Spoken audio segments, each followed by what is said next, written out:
सावित्री सिंह। ये विवाह का बहुत प्यारा गीत गाने है, देहाती विवाह गीत है। आप लोग पूरा सुनना, ललनवा है, बहुत अच्छा है, बहुत प्यारा गीत है।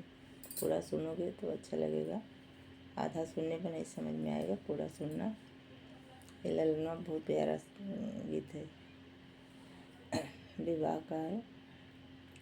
बाबा दुआरा रे मामा का पेड़वा, अरे वही पर बोलेला सुगन रे ललनवा, अरे वही पर बोलेला सुगन रे ललनवा। बाबा दुआरे मामा का पेड़वा, अरे वही चढ़ी बोलेला सुगन रे ललनवा, अरे वही चढ़ी बोलेला सुगन रे ललनवा। किया तोहू लेबा सुगना रहिला कदनवा, किया तोहू खाबा सुगना रहिला कदलिया, अरे किया खाब रोटिया से भात रे ललनवा, अरे किया सुगना रोटिया से भात रे ललनवा।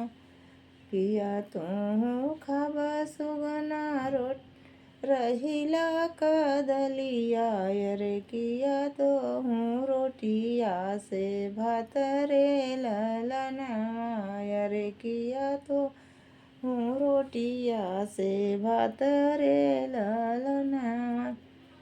नहीं हम खाबई रहिला कदलिया, अरे नहीं हम रोटिया से भात रे ललनवा, अरे नहीं हम रोटिया से भात रे ललनवा।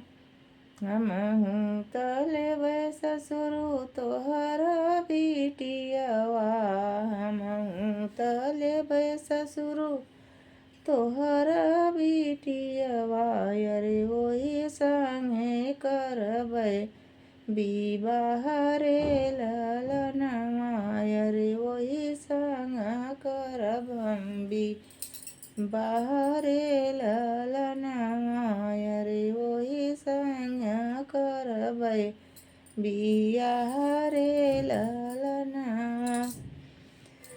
बाबा दुआरवा होया मामा का पेड़वा, अरे बाबा दुआरवा एक मामा का पेड़वा, अरे वही चढ़ी बोलेला सुगन रे ललनवा, अरे वही चढ़ी बोलेला सुगन रे ललनवा।